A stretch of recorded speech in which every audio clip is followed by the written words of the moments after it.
And now, your Pickle Gals. Hi, Pickle Gals.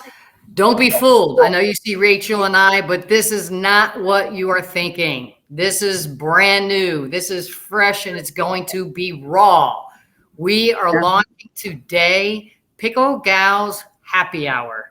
We could not be more thrilled to do it.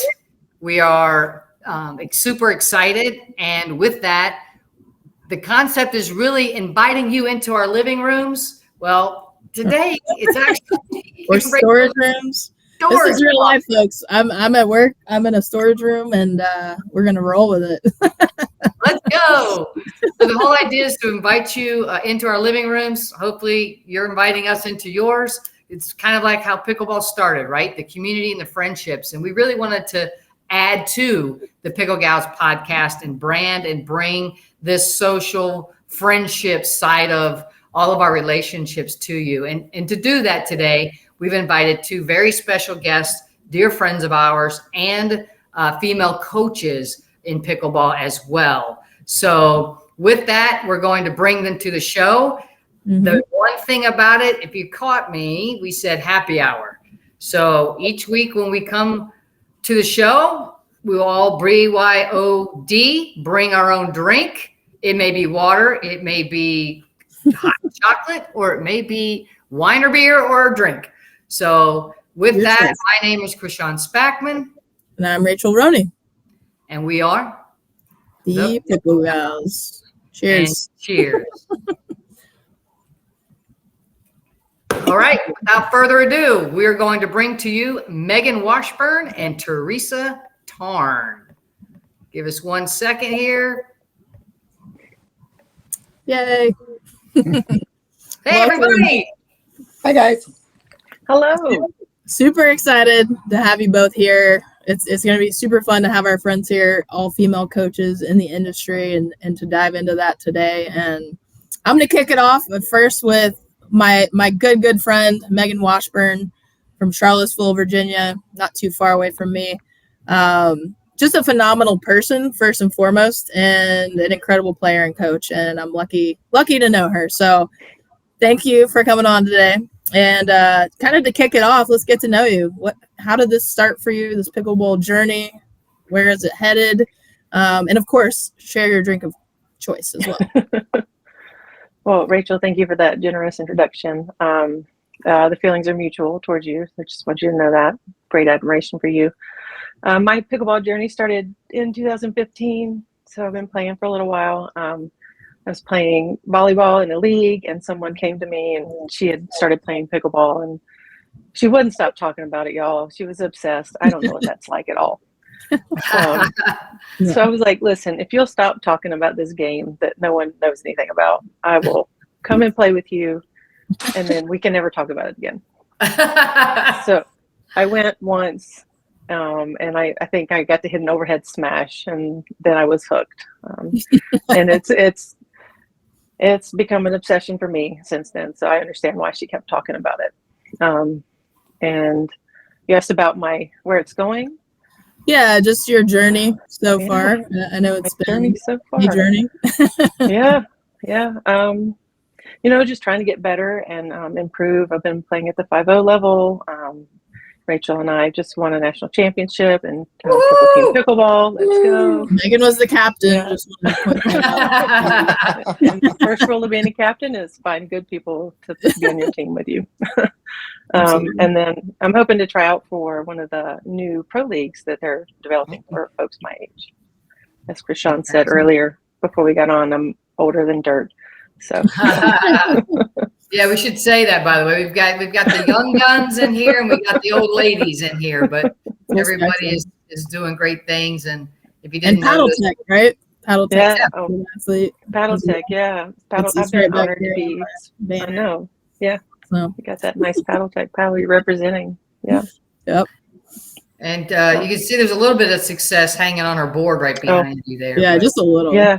Is that too much? You might need another one. That's only a sample, right? That's 10 years of medals, y'all. Wow. Y'all, did you hear that? Y'all. Yeah, I did, y'all. My Virginians coming out. And I'm not gonna let you off the hook. What's your drink of choice? Yeah, what we got? It is a peanut butter protein smoothie That's that I'm so obsessed healthy. with. Nice. It's Well, healthy. cheers to that. Cheers. Cheers, y'all. Sounds good. So thank you. That definitely, I hope everybody gets a little bit of an idea. She's been at it for a while, had lots of success, and that really aligns super well with our other guest today. A lot of you that may be out there following pickleball, especially us older folks, champions pros, senior pros, whatever you want to call it. Welcome, Teresa Tarn. Cheers. Teresa is out of Punta Gorda, Florida, not far from me. She is far enough, however, to experience what happens in Florida when you get down close to freezing temperatures.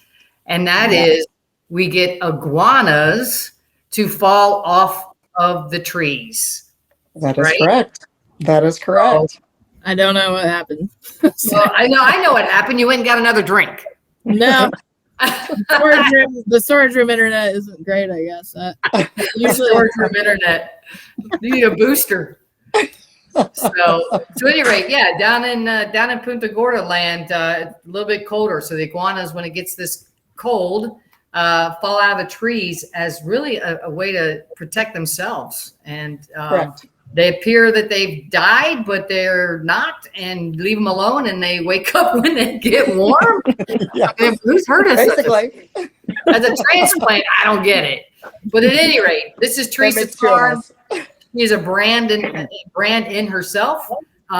Good friend of mine ever since I moved down here, and so welcoming to bring me into some groups of play down here. We got to play together in APP New York City and finished in the money, so that was a ton of fun. I got to ride her coattails. So super happy to have Teresa Tarn join us. And again, love to know your drink of choice and a little bit of your background and journey as well. Drink of choice. It is tequila coffee flavored. Nice. Lovely. Cheers to that, ladies. You got to read the cup you have, though. So the cup says "Tears of my pickleball opponents." And of course, I have my pickleball blanket behind me. So I'm all pickleballed out over here. No doubt about it. Oh, wait, don't forget. I think that's a necklace on there, too. Yes, I do have my ball and my necklace. So yes, I'm pimped out with pickleball. Yes. Yeah, there you go. There's no obsession happening right now. None. No. Again, what you talked about doesn't exist. Nope. Definitely not. All right, Teresa, talk to us a little bit about your journey. So my journey began 7 years ago. I've been on the Senior Pro Tour now. This will be my 5th year. It began, if you can believe it, with Simone Jardim. So yes, Simone was the tennis coach at Michigan State University, and we did a pro-am together in tennis. I briefly played tennis, got up to 4-5, USTA competing, went as far as nationals. I won all my masters and nationals. That's my claim to fame, and then I quit after that. Nice. That's awesome. She talked. I know, right? What is that? But Chad, her husband, coached my son in travel baseball. And so she kept telling me, you need to try this sport. You need to try this sport. And I kept poo-pooing it because I was working with the baseball team and my son, and I didn't want to take time away from my kids and travel. So long and short, a CEO dragged me out on the court from one of our pickleball clubs. And he said, I've got 3 guys. You're going to play today. So I go out on the court, and literally, I'm not joking, the very next weekend, I was in a tournament. And that was my first 3-0 tournament. So I went from 3-0 to 3-5, 3-5 to 4-0, 4-0 to 4-5. So I journeyed all the way up but I had no clue what stacking was. And I looked at him and I go, what are they doing? Because I had no clue. I didn't know any of the rules. And so I won 2 of my 4 matches, and I was like, okay, I'm hooked. I'm done. This is it. And that's all she wrote. I literally was in every tournament, and I lived in Michigan. We just moved to Florida full time, but I lived in Michigan, and I did every tournament I could do for the next 2 years. So it was crazy. That's my journey. And now I became a snowbird, and now I live here in Florida full time, teaching full time. I just accepted another new position at a country club. So I have three jobs I'm doing, and I don't know how I'm doing the travel, the training, and everything else. But there's my journey. I'll drink to that. Now I'll drink to You guys that. have to drink Good too. journey. Wow, that's a journey. So can you say your latest club or what club or clubs? Wanna shout out? I did. I've joined Dill Dinkers in Sarasota, and Beautiful. I now am working with Heritage Landing Golf and Country Club, as well as still teaching at the Pickleplex. Right, and that's where I we got a get lot going. awesome. Hey, when you go to the Sarasota Dill Dinkers next time, will you grab my laptop? Seriously? Not kidding. Laptop? It's been there since the day the four of us played there. No. 2 months ago. Oh my! I'll be there Saturday, so I'll get it Saturday. There you go. There you go. You can't miss Oh it. my It's got gosh. the NPL sticker and Spackman on it, and they're like, Okay. "Oh, you got your laptop." Let me see. I'm pretty sure that I got your phone at one of the tournaments that you left it at. I don't know what you're talking about. I think I'm gonna lose my internet like Rachel claimed to do. Yeah. Got a new drink. Left it. Pretty sure there was a credit card left behind at one too. I don't know what you're talking about. I'm drinking Boy, non-alcoholic did you use that beer. one? Okay, Yeah, Athletic Brewing, non-alcoholic beer. I can't lose anything ever again. That's awesome. Well, let me ask you guys this. So thanks for sharing your journey for sure. And I did want to, I'd be remiss if I didn't say thank you guys for taking a risk and joining us for this new Pickle Gals happy hour. Really, really excited about it. And we told the guests before you came in, we really just want to kind of return to the roots of pickleball, and it's about community and friendships. And that's how we're here today, right? We didn't call a business and say, do you have a rep you can send us? It's the friendships that we've gained through this sport, which is just so unique and different, and the community. And so we thought, well, this will be a great format to invite people into our living room, and hopefully they'll invite us into theirs. We just don't know what they're drinking. But so appreciate that very much, and really just want to dive right in. So the common thread here, other than obsession with pickleball, and that Megan and Teresa probably have more medals than you and I together, Rachel. Yeah. But is the fact that we're female coaches in this sport. And I'd love to hear, maybe we'll just grab Megan to start here, but I'd love to know, a little bit about that experience, and maybe there's nothing different about your experience coaching male and female, and maybe like if you can think of one, like a ratio of your clients over time, is it 80-20? Has it gotten better? If it is, just a little bit about your experience as a female coach in a sport that is, both genders, which is very different as well for pickleball compared to others. Those are great questions and things I've been thinking a lot about lately. And I'm just now starting back to full-time doing coaching a lot. I just accepted a job at Seagull Smash in Charlottesville, new indoor facility. Let's go. But I think over time, my ratio between male and female would be around 70-30. And I find that if I'm doing group clinics, mostly women sign up for those. Interesting. And yeah, it is interesting. And the men tend to want to have one-on-one coaching sessions. Interesting. Yeah. And you've been coaching before that. Like, don't forget to mention it. I know you're not gonna, but the Dink Doctor, you're the Dink Doctor. Dink Doctor. Branded. Yeah. Dink Doctor brand has been coaching pickleball since about 2017. So I've been around and coached a lot of different folks, helped a lot of folks learn the game. And yeah, I think there's something different about coaching men and women. I have two really lovely guys that I'm coaching right now together, and one of them is like, I just need you to stop and just yell at me when I do something wrong. And I'm like, I don't know if I'm a coach for you, but I'll do my best. I'll try my best. He needs Teresa. Let's go. Let's go. Yeah, I'll give you his number, Teresa. That's awesome. Teresa, what's your kind of ratio? Has it changed over time? And what's your experience in kind of any difference, if any? It's kind of like the same. I would say 70-30 as well. But I'm getting more and more men that are mixing in. So it is growing from a male standpoint in terms of clientele. But the majority is women, and I really resonate, I think, more with the women because we have boobs, because we have, they get in the way when you're teaching. So I'm starting to teach women. I use a lot of tools to show them how to get their arms away from their bodies and not get stuck in that awkward position with paddles and whatnot. But I really think a lot of it is that if you resonate with a coach, I always encourage them to go and move on to other coaches as well, because you might pick up one or two things. We might be all saying it the same way, but we have a little twist or a little thing that may recognize with other people. So I think it's beneficial. Absolutely. Yeah, totally agree. And you know what? You had told me that before, and she's really not joking when she's talking about the boobs thing. Okay. So Correct. I was like, what? When she told me this the first time, and I really had never thought of it. And we won't go into why that might be. But size matters. But there are situations where you do have to address that anatomy, we'll call it, in terms of, let's just say contact out front. Correct. So but I had never really thought of it before. And I was like, wow, she's right. And so super, super cool. Rachel, what's your ratio?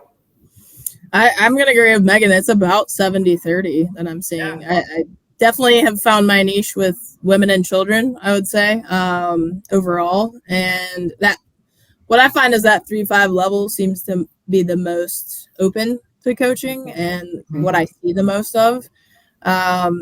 But overall, I think the trend with the women is that they are more social, they are more relational. So doing these kind of round robins where it's a level up concept where they get to play with maybe higher level women has been really popular. But all in all, my background is in tennis. So when I do private lessons, for example, I'm very technical in how I approach the game, especially from the baseline. So folks tend to come to me for things like that in the private lesson setting. And the men that I have, they are more open-minded, but they want to get to the point a little quicker. Whereas the women are they understand the pacing of it and the progression and time that it takes to get those repetitions in. So it's really interesting, I think. And to Teresa's point, I think I'm very open. I'll guide people to other coaches based on their backgrounds. I like to teach tennis players because it's all the stuff that I learned that I was doing wrong in the process. And with this evolution of me coaching, developing the Zen Pickleball curriculum has been more of the mind-body connection, the mindset. And so I find that women are a little bit more receptive and open to understanding that our mind has a lot to do with how we feel and play on the court. So I've been very into that concept lately. Yeah, that's awesome. It is fascinating that there's not going, when I answer this question as well, there isn't really going to be much diversity, much variability in our answers, because I think about overall, pretty clear to me, 70-30 as well. Teresa made me think about clinics. When I think about clinics, now that I think about it, I just in the last 2 months got 2 guys to come into our advanced beginner groups, and that's all I have. And that's all I've gotten in 6 months in clinics. So now that you've made me kind of think about clinics from a clinics perspective, I'm like 90-10, maybe, women to men. And I definitely agree that I do pretty good at getting men that want to do the one-on-one, not even 2-on-1. They don't want anything like that. They don't even want the 3 in the pro. They want, we're chuckling about it. I love to know what's behind that. Just you and him. No one can see me. No witnesses that I learned from a girl. So it's definitely have a healthy group of male clients, but still the ratio's not all that different, even in one-on-ones, one-on-one lessons, as I think about it. And then it is, we've talked, Rachel and I, quite a bit, And so I'm also into the mindset piece. I am a fan of Dan Gingrich and Jill Martin's book, Pickleball Mindset, and a lot of things are doing with that right now. And, there's just little nuggets here and there, I think, in any resource that you can pick up and run with.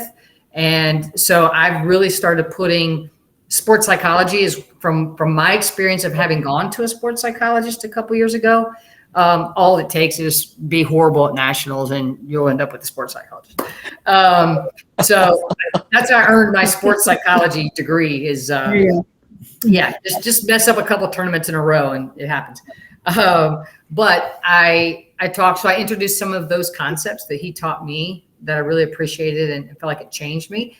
And then also some of the mindset stuff that I've been learning as well. And I will say that while the women seem more patient with that information, once I gain a little credibility on that topic with the guys, I feel like I get them, and I feel like they really start to like chew on it a little bit differently as well, right? Versus processing it. They really start to get curious about it a little bit more and want to test it and try it sometimes to show you that it will not work. And then it does, right? Yep. So what do you guys think about that? Do you see similar things in terms of, mindset and psychology and receptiveness of information, or got any good stories? Yeah. Go for it. Megan or Teresa, either one. So I'll start first. So I was going to be a sports psychologist. And so I have all the psychology courses under my belt. And then I went into teaching because I wanted to work with young kids instead. So I became a phys ed and English teacher in the public school system. So, but I impart psychology every single day. I think I stand on the court maybe every single lesson to start. And we talk about the mindset. We talk about where they are, and then going forward. So I think for me, I actually have people breaking down on the court crying. And that's how much they care, but that's how I bring them in and show them that it's okay to cry because you're that invested. I mean, I have people, a male and a female, that have both just broken down sobbing. And, the hard thing for me is watching a grown person cry over pickleball. And that's the hard part because we are all invested. I've cried. I'm not going to say I haven't cried because I have. Senior pro has been an up and down, mental drain on me. And even now I still get mental at some points in regards to, okay, I'm not getting balls. I'm getting isolated. How can I get involved? So I'm now a part of the team. So there's all those mental things weigh. So yeah, it definitely is a huge factor in my teaching daily. Yeah. Let me just do a quick follow-up. Has that, do you feel, now yours might be a little bit different answer. I don't know, because you started in psychology, even in education. Yep. But do you feel like you had that element in your coaching from day one? And even if so, do you feel like it's grown more and been more accepted more, or has there been any shift in that at all? So yes and no. So, again, I've been teaching and coaching for over 30 years. So coaching multiple sports, and I've been a part of this process in education for a long time. I'm a retired teacher by trade. So this has been a part of my teaching since day one. But I think that where we are going with pickleball right now, because it is becoming more and more intense and more accepted, and people want to improve faster and faster, I think the psychological part of the game is really weighing on people, because I was that athlete that my parents wouldn't play board games or card games with me, because the minute I started to lose, I'd throw the game. I mean, I literally was the worst loser as a kid. And that's what facilitated and got me, and I'm so driven, that's what got me to a D1 scholarship playing softball. So it got me where I am, but now that I'm older, I've tempered that psychology part of it down a little bit, and I'm not such a hothead if I lose. So I think that a lot of these people coming in don't have sport background. So they don't have that tool to learn how to fundamentally work themselves through the psychology part of it, because winning and losing, and it's a game of mistakes. So how do we accept that we're constantly making mistakes. And that's where we're leading. I think it's becoming more and more a part of the game because of that. Yeah. I want to echo that because I say that all the time. I think the mindset piece is very critical. We spent, if you were an athlete, you spent 10,000 hours, however many, developing and being in situations where you dealt with adversity and stress and nervousness. And so you have to be able to give people tools that they can use in those moments. And I think it's really fascinating because you get a mix of people coming into the sport. And I think it's a huge part of it. How you handle yourself on the court, as I always say, is probably how you deal with stuff in life too. So it's going to help you. Partner on the court, right? Yeah. That's another thing.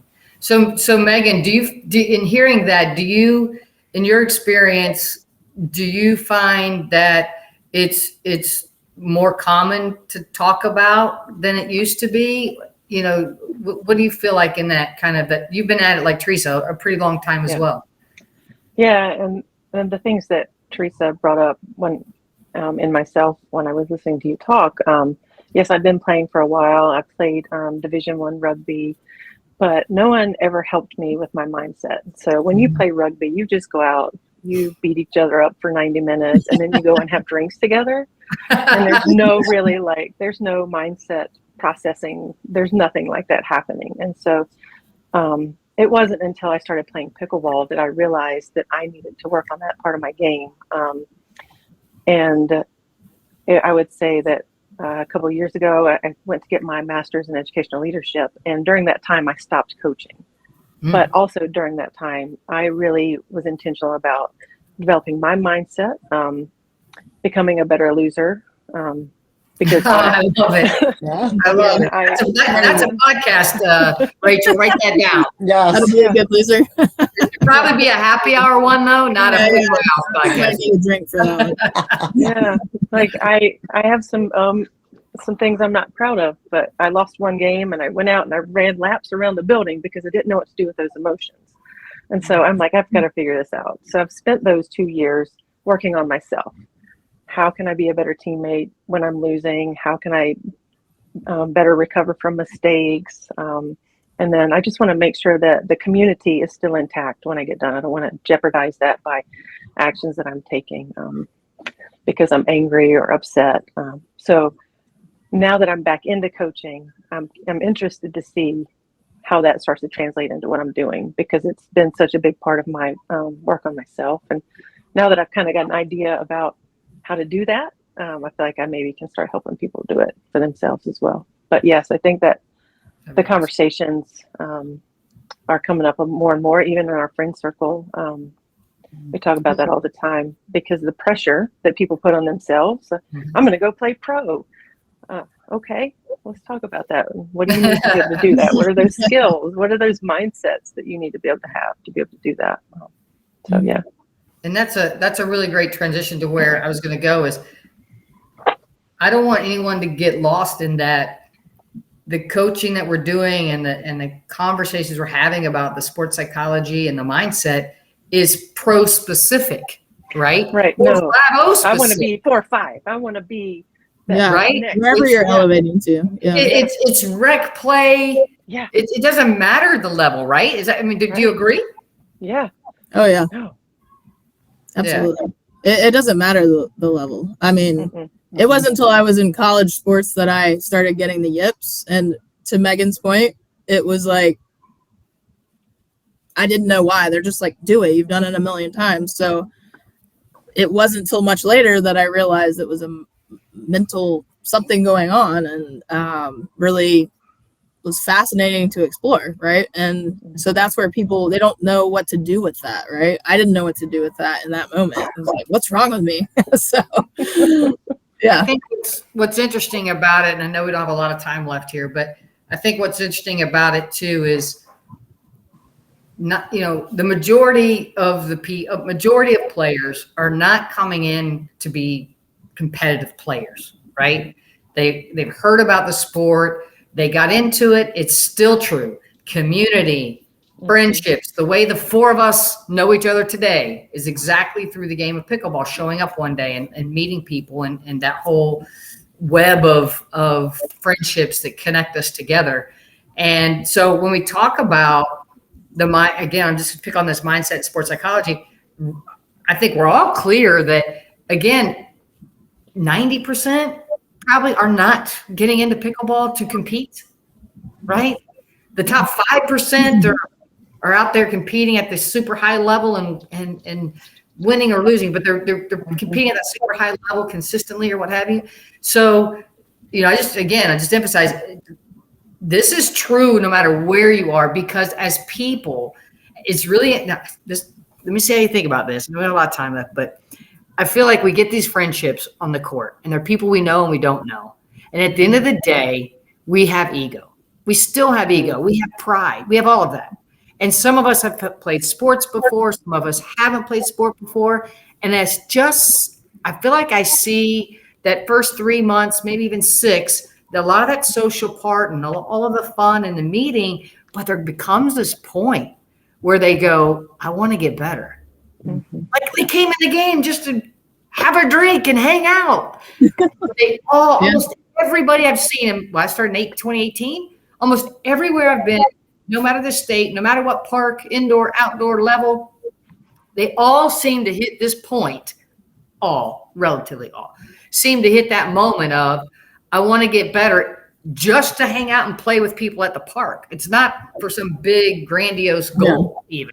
I mean, so give me some of your quick thoughts on that, because I think people might go, oh, well, that's where people want to play competitively. And I don't think so. No. Yeah, I agree with that. I agree that I think most people grow, and it's more fun that way. And so that I think is a big thing. And I'm seeing at Performer coaches, there's these curated groups that are getting coached because they want to start to play with that strategy, and they're kind of venturing out of open situations where it's just still the people just kind of banging around and not really tension behind it. And so I think in the coaching sense, we're starting to see these groups form out of really the joy of trying to figure the game out in a different way, which I think is very cool. So yeah. Megan, Teresa, any closing thoughts on that? It's I don't know why that happens, but I feel like it always happens. I think it's human nature. I mean, from a psychology standpoint, I think it's a human nature. We all want to get better. And once we start to see that, now I can hit the ball successfully to the spot that I want to hit. Oh, now I want to try to attack, or now I want to try to do something else. So anyways, long and short, I think it's just human nature, people wanting to get better at whatever they're doing in life. Yeah. Good point. Yeah. I'd say that to kind of, I guess, reemphasize that comment, I think that's just it. Everybody wants to get better. And I think what's the coolest thing about pickleball, everybody can. Yes. Right? It's one of the few sports I feel like everybody can get better. And I think that just feeds our soul as people and makes us want to keep going and going, whether you get coaching or not at some point. Yeah. We can help each other get better. It doesn't have to be a certified coach. Yeah, right. Exactly. Oh, yeah. I mean, when Teresa kicks my butt on the court, I'm like, I got to go drill more. I guess that didn't work out today so well. I don't think so. It might be one of the young bucks that are sitting right here. True story. Well, hey, we could not be more grateful again to have you guys be on the debut of the Pickle Gals Happy Hour. Tons of fun. Really enjoyed it. I think bringing everybody together and our perspectives and our experience has been very interesting. I think we found a commonality. And then we also found some uniqueness as well. And I think that's really fantastic. So with that, I just want to say thank you to the Pickle Gals listeners for entertaining us and inviting us into your living room like we're trying to do with you as well. And I guess with that, it's a wrap. So ladies, cheers. Cheers. Let's go. Yeah. Let's go.